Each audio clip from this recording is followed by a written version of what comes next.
La Sociedad Española de Radiodifusión presenta... Ser... ¡Viva la radio! Podcast. Siempre.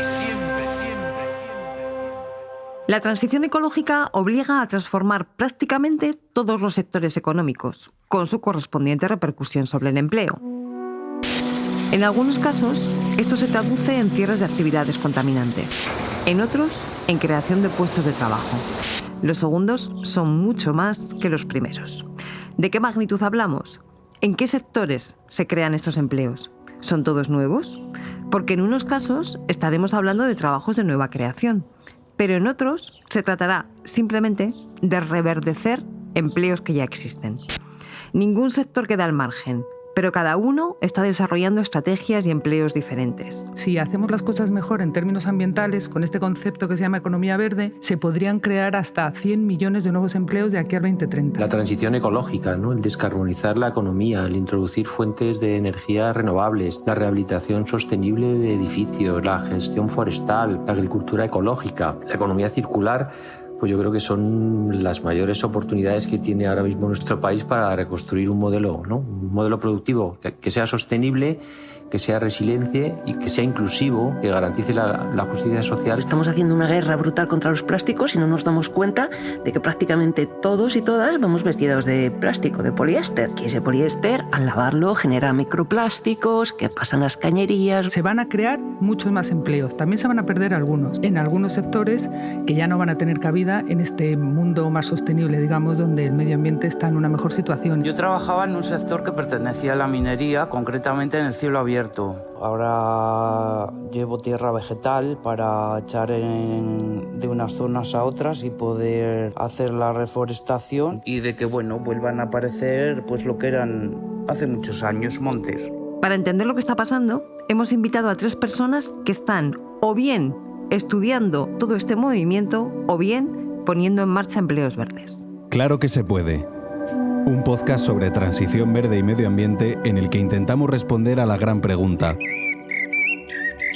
¿qué estamos haciendo para atajar la crisis climática? Tenemos con nosotros a Ana Belén Sánchez, experta en transición justa y empleo verde. Presentado por Cristina Monge. Ana Belén ha desarrollado buena parte de su carrera profesional en la Organización Internacional del Trabajo y ha trabajado como asesora en diferentes entidades públicas y sociales en áreas relacionadas con el cambio climático y la transición ecológica justa. Es un gusto tenerte, Ana Belén. Muchas gracias. Nos acompaña también Gemma Gómez, directora ejecutiva de Slow Fashion Next, del sector de la moda, un sector que aparentemente no relacionamos con el empleo verde, pero que tiene mucho que contarnos. ¿Nos lo vas a contar? Totalmente, Cristina. Muchas gracias. E Ignacio Baratek, responsable de desarrollo de negocio de Ingeus, una de las 4 entidades que forman la Plataforma por el Empleo Verde. Ignacio, luego te preguntaré qué es esto de la Plataforma por el Empleo Verde. Muy bien, encantado. Empecemos por definir exactamente de qué hablamos cuando hablamos de empleo verde para intentar entender bien el concepto. Ana Belén, cuando utilizamos esta expresión, empleo verde, ¿a qué nos referimos? Bueno, pues se trata de puestos de trabajo, de empleo, que se crean cuando se reducen todos los problemas ambientales que estamos viviendo, que son muchos y variados. Por ejemplo, cuando se reducen las emisiones de gases de efecto invernadero, que, como sabéis, provocan el cambio climático. Cuando se restaura la naturaleza y se renueva la biodiversidad que estamos perdiendo a ritmos aceleradísimos, más que nunca, en las últimas décadas, mucho más.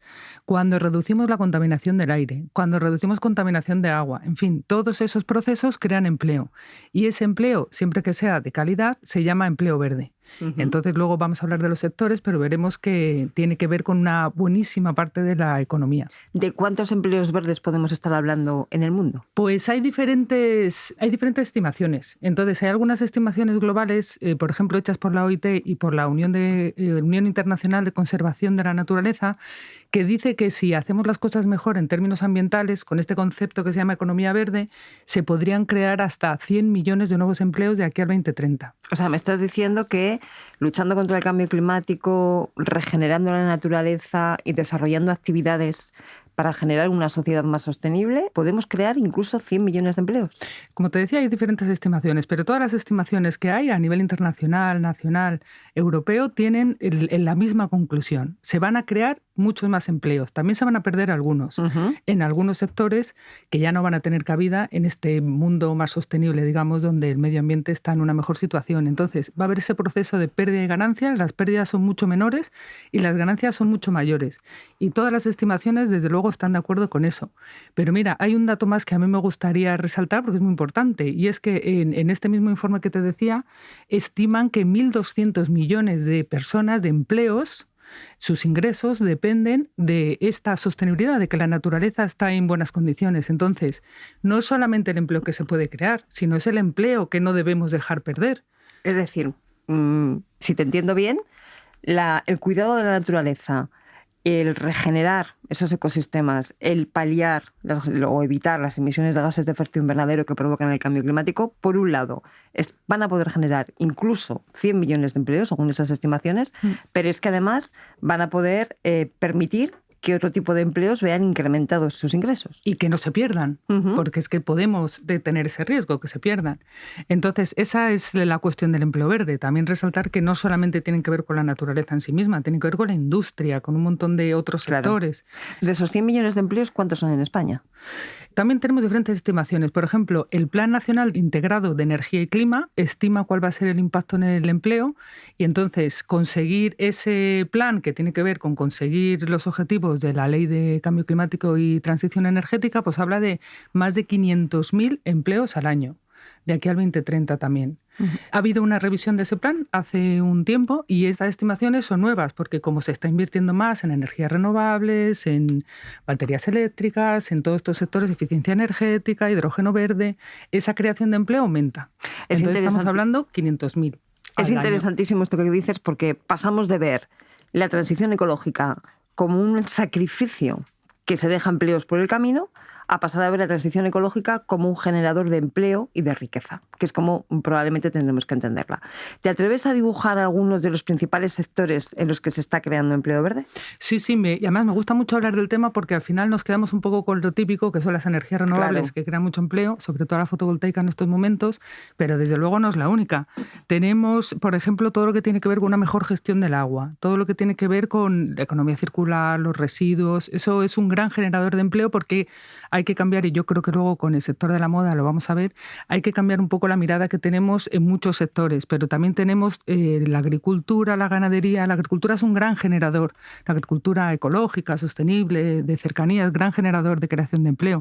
Pero luego tenemos todas las industrias. Puedes hablar de industria del metal, de la industria química, de la industria la que quieras. Todos tienen que reducir emisiones y cambiar la matriz energética con la que están trabajando, y eso genera nuevas tecnologías, nuevas maneras de trabajar que están generando otros puestos de trabajo que requieren de otras formaciones y de otras maneras de hacerlo. Y ya solamente igual mencionar, hay algunos sectores como que uno no esperaría, como las finanzas. Hay todo un nuevo movimiento sobre finanzas sostenibles que también requiere de nuevos profesionales porque no los tenemos todavía tan formados al nivel que requiere el mercado. Las finanzas sostenibles son prácticas financieras que integran criterios éticos, medioambientales y sociales.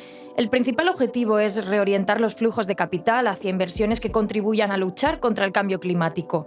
Se trata de financiar negocios que cuiden el medio ambiente.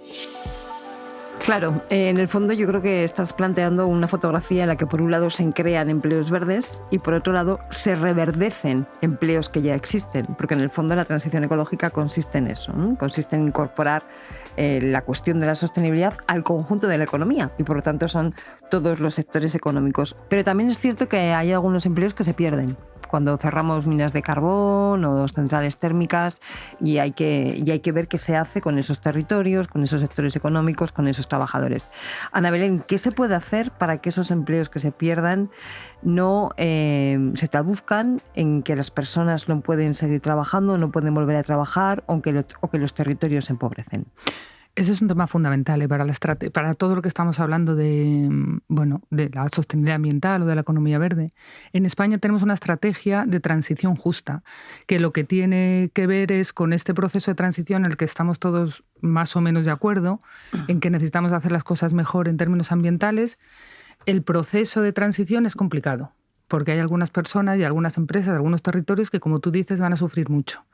Por eso pues estamos haciendo en España esa estrategia y se está poniendo en marcha medidas que específicamente ayudan a los territorios, a las empresas y a las personas, por ejemplo, aquellas personas que sufren con la retirada del carbón de la matriz energética, para ayudarles a tener un nuevo empleo. ¿Y dónde es ese nuevo empleo? Bueno, pues muchos de los nuevos empleos son en los sectores nuevos energéticos, porque allí en esos sectores, en esos territorios, comunidades que se han especializado tradicionalmente en el sector energético, pues tienen una buena cadena de valor, muchos profesionales que ya saben del tema, infraestructura, tejido industrial, muy vinculado a ese sector, y están absorbiendo muchas nuevas inversiones industriales o no, de producción de energía que tienen que ver pues con las renovables, el hidrógeno verde, que yo hablaba antes, que es un nuevo sector que se está desarrollando muy deprisa y es muy nuevo.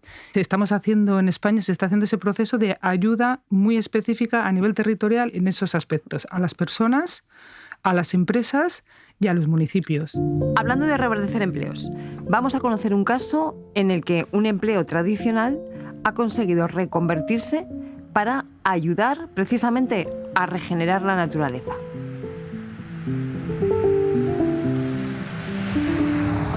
Asturias, León, Ciudad Real o el norte de Andalucía fueron durante décadas regiones de tradición minera, donde el carbón fue una fuente de riqueza muy importante. Villablino es un pequeño pueblo de la provincia de León, capital de la comarca de la Ciana. Solo en esta provincia llegó a haber más de 130 minas de carbón en activo. Cristina es de Villablino y trabajó en varias de estas explotaciones. Bueno, yo trabajaba en un sector que pertenecía a la minería, concretamente en el cielo abierto, cielos abiertos, vaya.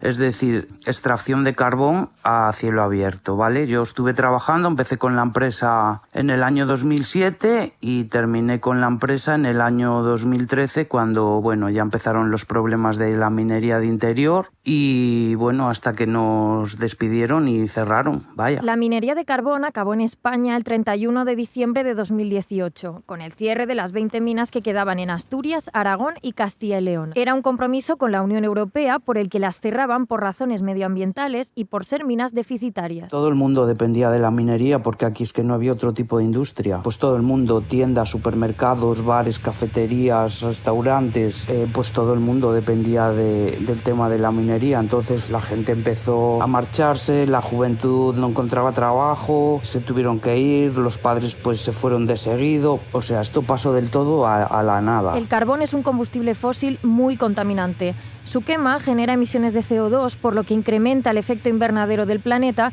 y perjudica gravemente los ecosistemas, el agua, los bosques y la salud. Ahora estamos restaurando precisamente los cielos abiertos que de aquella se quedaron pues un poquito mal, digamos, ¿no? Entonces ahora de lo que se trata es de restaurar, de hacer reforestación y de que, bueno, vuelvan a aparecer pues lo que eran hace muchos años, montes. El cierre de estas infraestructuras, como las minas o las centrales de carbón, obliga a transformar estos antiguos empleos en verdes. Sonia Castañeda, de la Fundación Biodiversidad. Sabemos que los empleos verdes están creciendo y están creciendo muy rápido. Sabemos que la transición verde va a destruir muchos empleos, pero también va a crear muchos otros. Y va a crear más de los que va a destruir. Es decir, el balance va a ser positivo. Tras el cierre de las minas de la provincia de León y gracias a los planes del Instituto de Transición Justa, Cristina pudo encontrar un empleo verde. Bueno, pues este trabajo lo conseguí porque yo estaba apuntada en una bolsa de trabajo que hicieron a raíz del cierre de la minería. Estuvieron haciéndonos unos cursos y tal.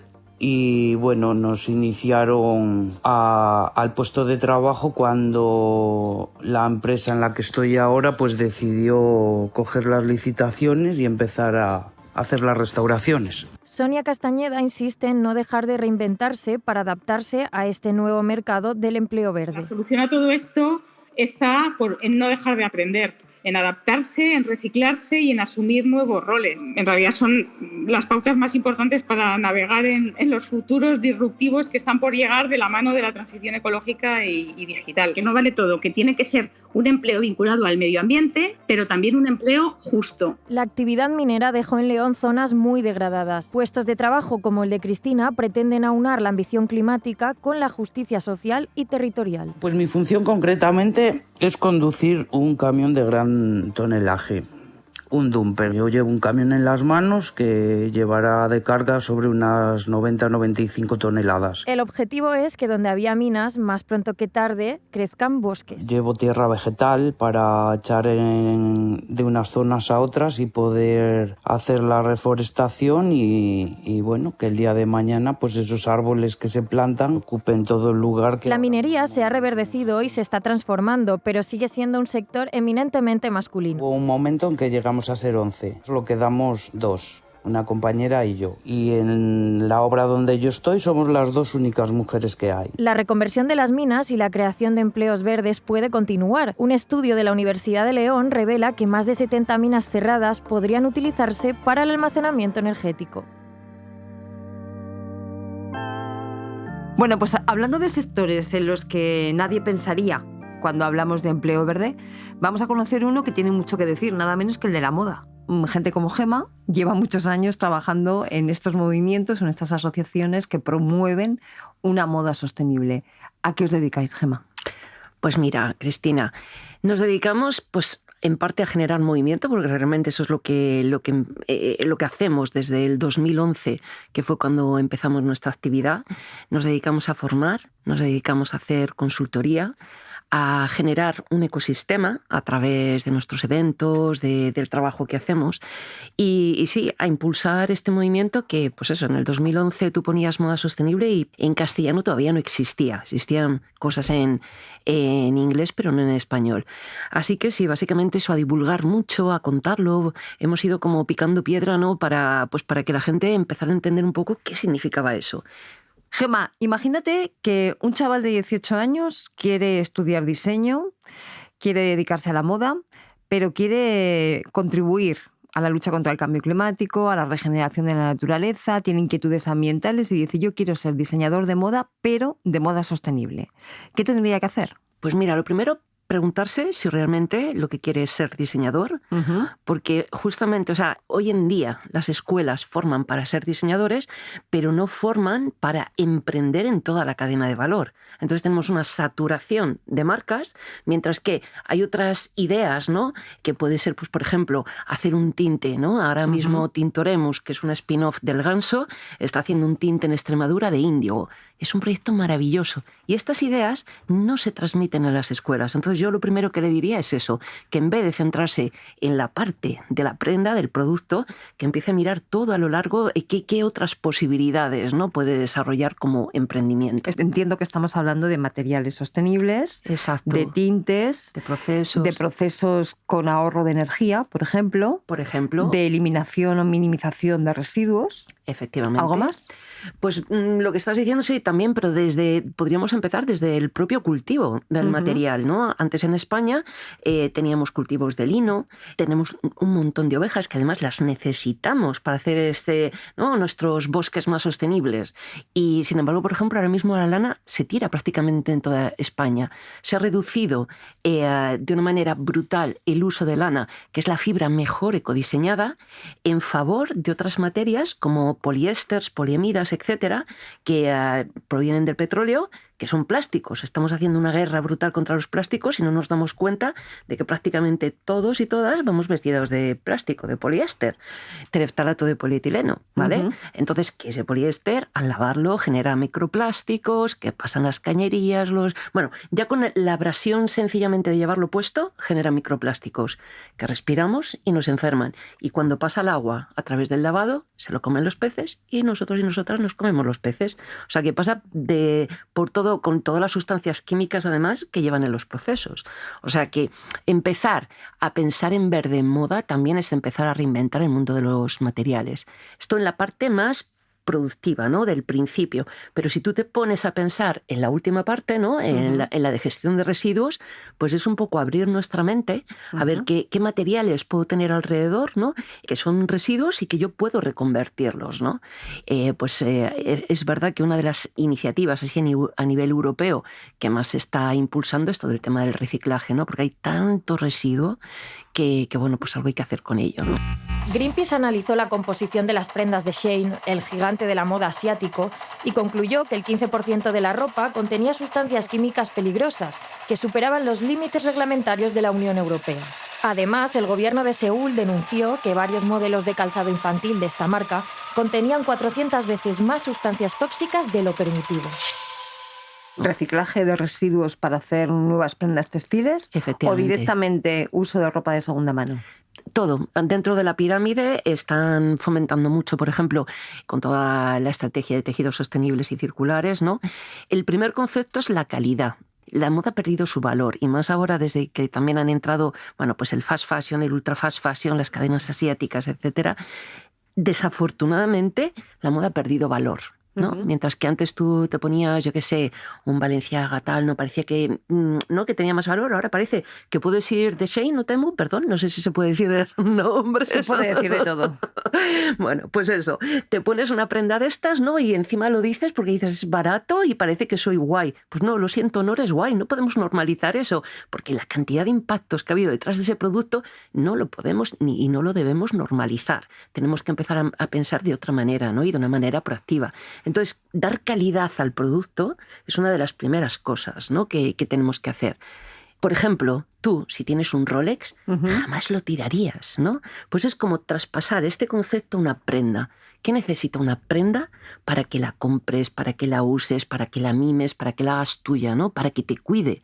Pero, Gemma, seguro que muchas de las personas que nos oyen estarán pensando, yo no me puedo comprar un Rolex.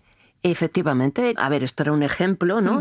La moda sostenible es mucho más asequible. Lo que pasa es que el problema a día de hoy es que hemos dicho que todo tiene que ser como barato, incluso los sueldos, que eso ya es otro tema y no vamos a entrar ahí, ¿vale? Por ejemplo, hablabas tú de la reutilización, ¿no?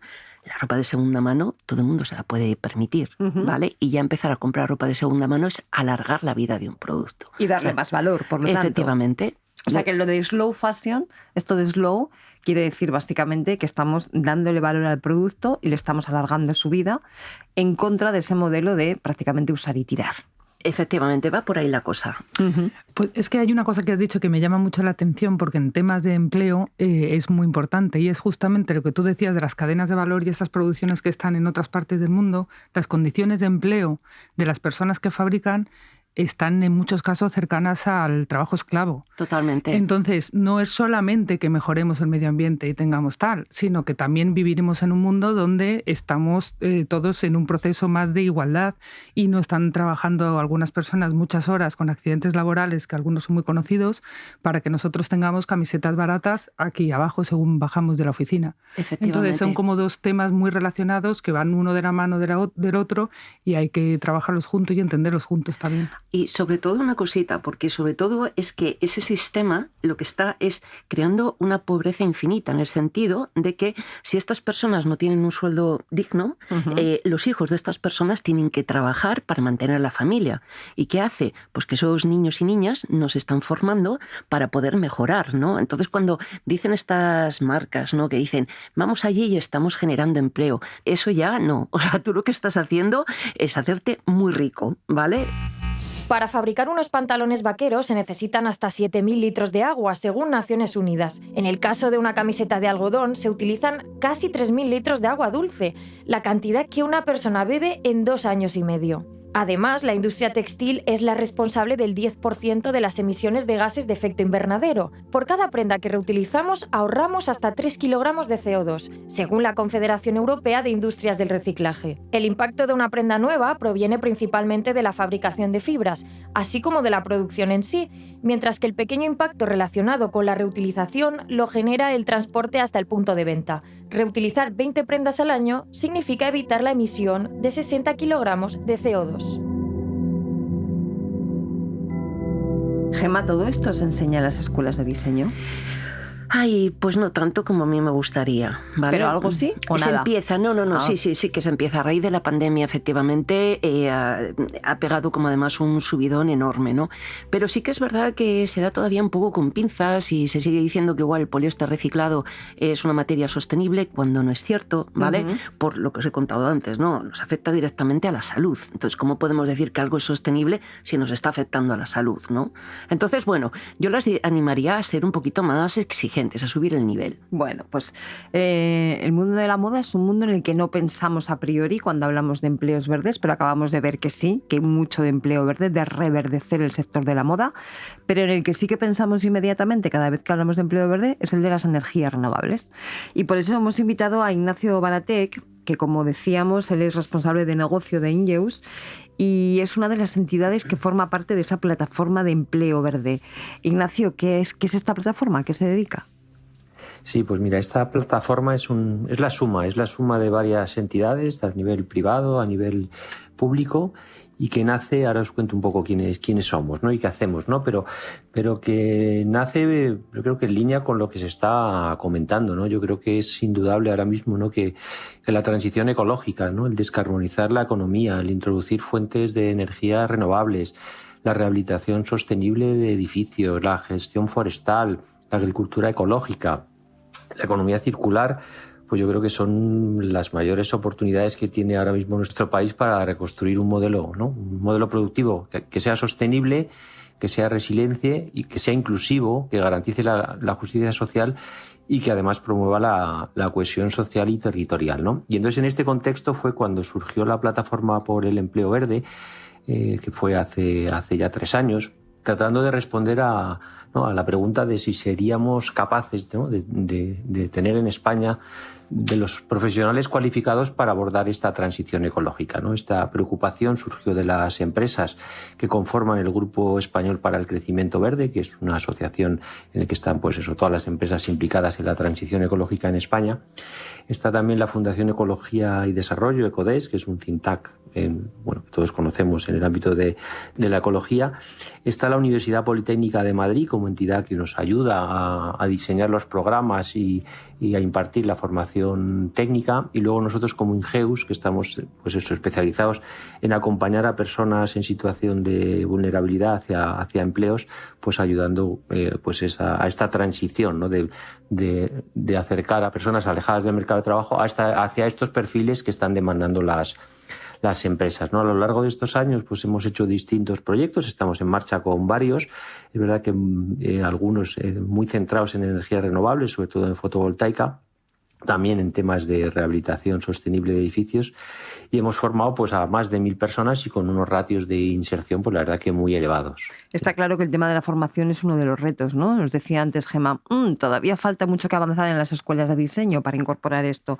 En vuestro caso, Ignacio, habéis unido las capacidades de una universidad, como es la Politécnica de Madrid, una entidad socioambiental, como es Ecología y Desarrollo, ECODES, el mundo de las empresas que se dedican a rehabilitar edificios, a poner plantas de renovables, etcétera, y luego Ingeus como facilitador de generación de empleo.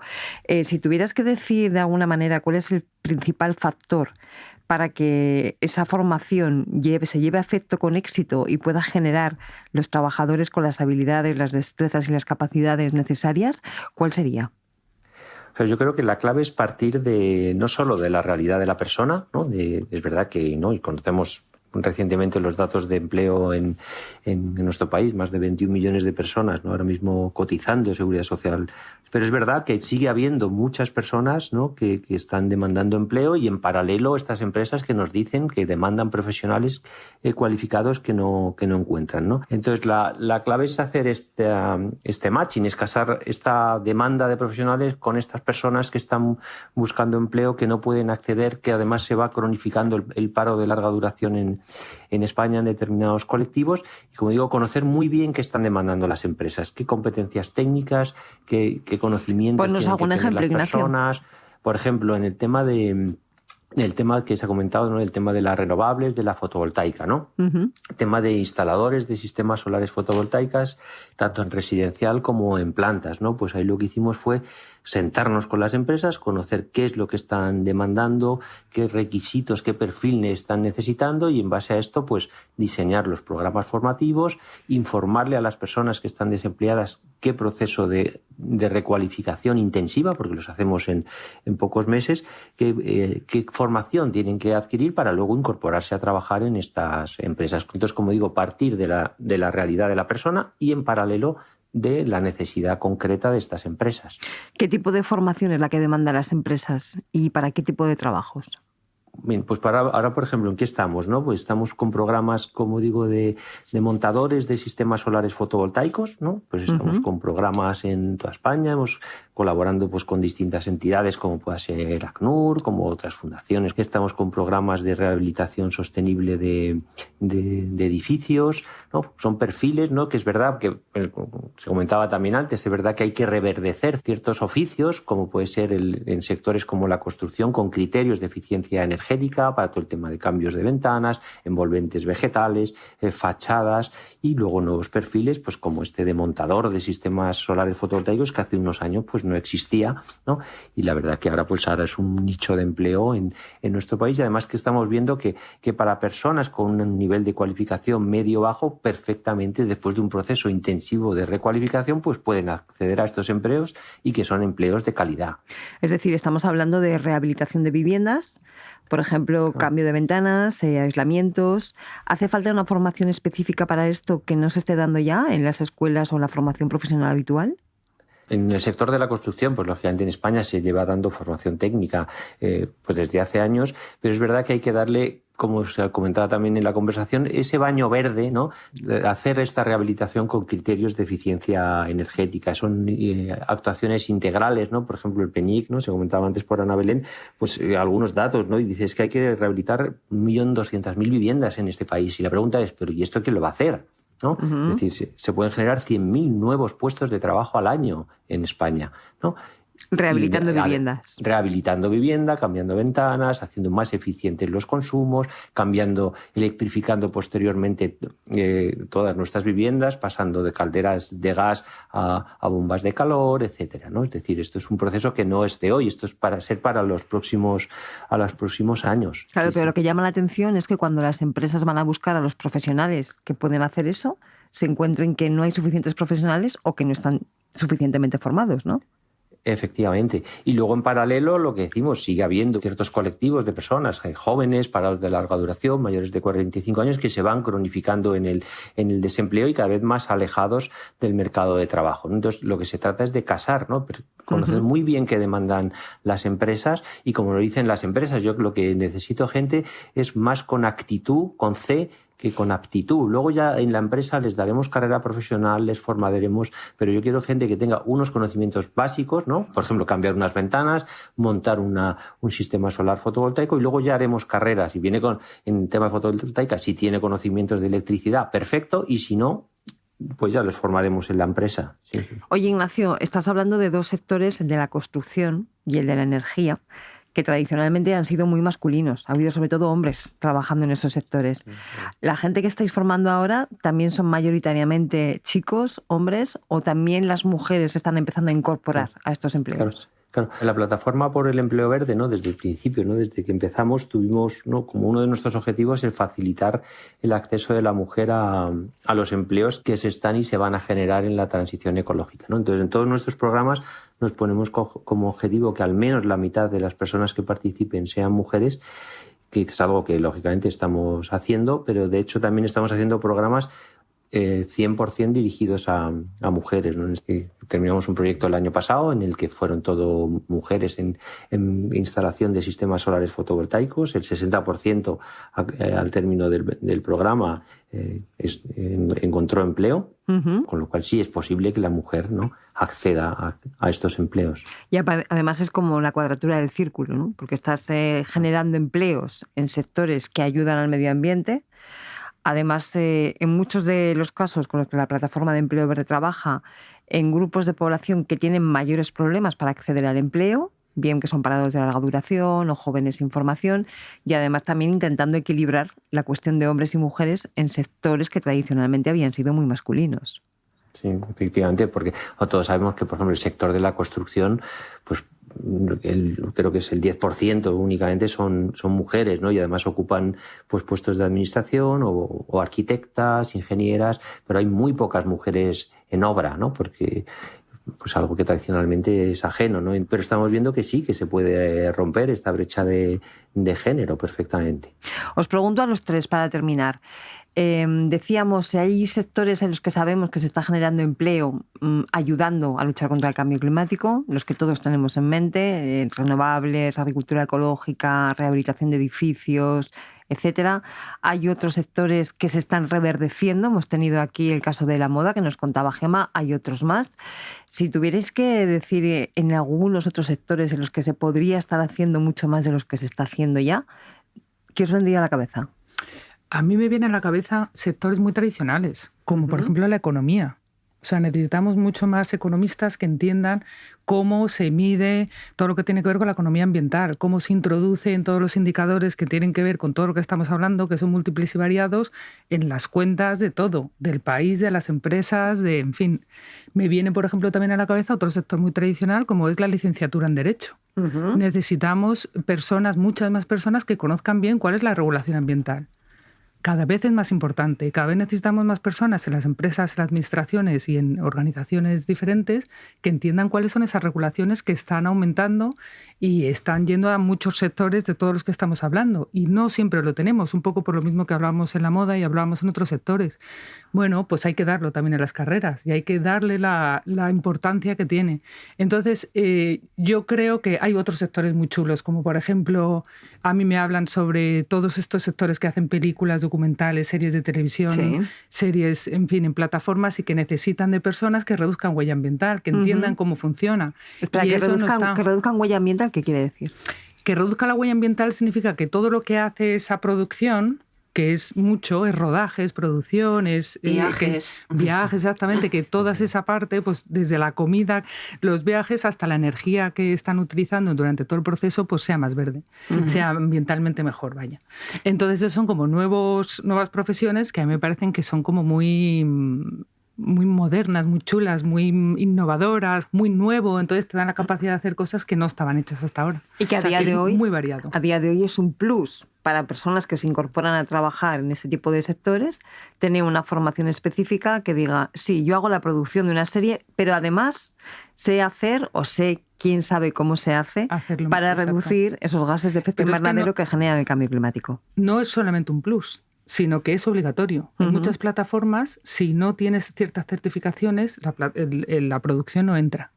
Y eso cada vez está haciendo en más sectores. Es decir, que ya ha pasado de ser como una especie de qué bien que hablemos de este tema, y eso, por ejemplo, la Fundación Biodiversidad tiene un estudio que ha publicado hace poquito sobre yacimientos de empleo verde, que dice una frase que a mí me parece fundamental.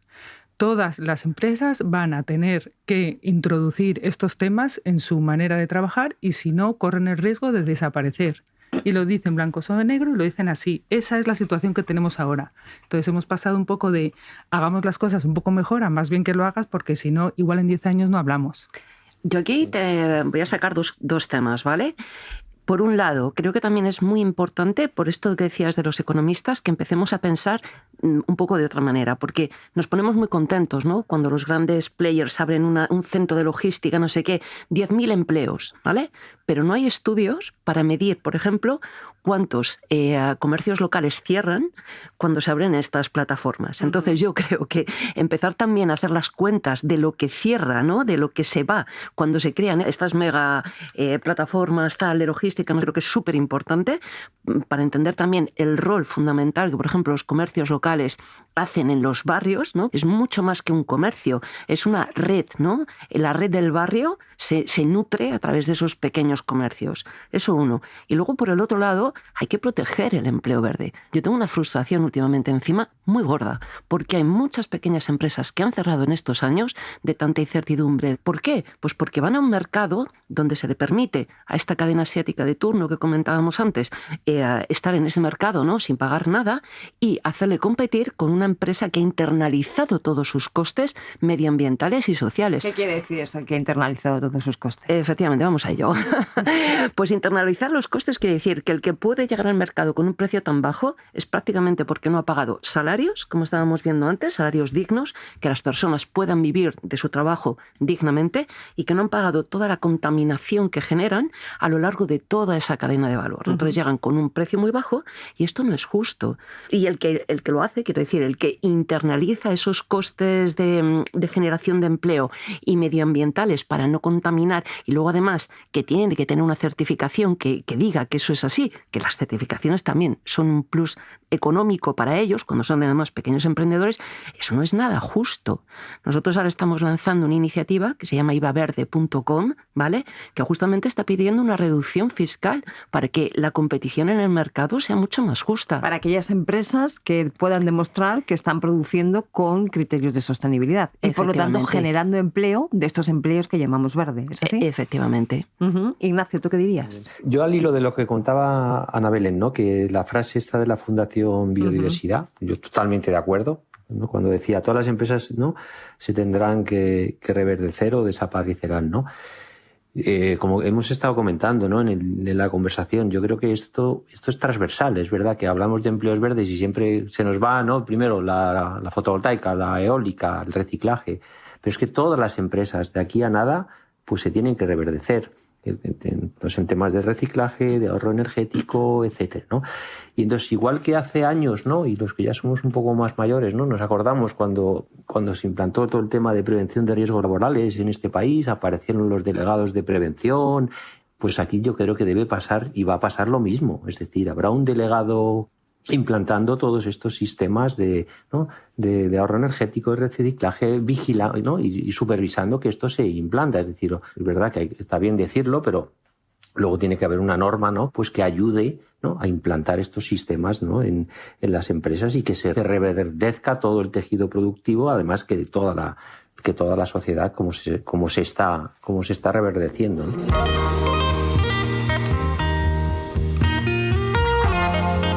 Claro que se puede es una producción de Ser Podcast presentada por Cristina Monge. Bueno, pues muchísimas gracias. Creo que nos habéis aclarado mucho de qué hablamos cuando hablamos de empleo verde. Esas cifras que todos habéis dado de empleos que ya se están creando y los que se pueden crear en el futuro, la verdad es que son absolutamente esperanzadores. También esa parte de cómo se reciclan, ¿no?, los territorios, los sectores económicos, o cómo se forman a personas que estaban en actividades que al principio eran contaminantes para que pasen a formar parte también de una economía más sostenible. Y por lo tanto, pues nos ha quedado muy claro que se puede generar empleo verde. Muchísimas gracias. A ti. Muchas gracias. Guión, Cristina Monge. Producción, Raquel Fernández y Mariola Sarrió. Realización sonora, Roberto García. Reportajes, Mariola Sarrió. Coordinación, Ana Alonso. Puedes escuchar Claro que se puede en Ser Podcast, en todas las plataformas de audio o en YouTube.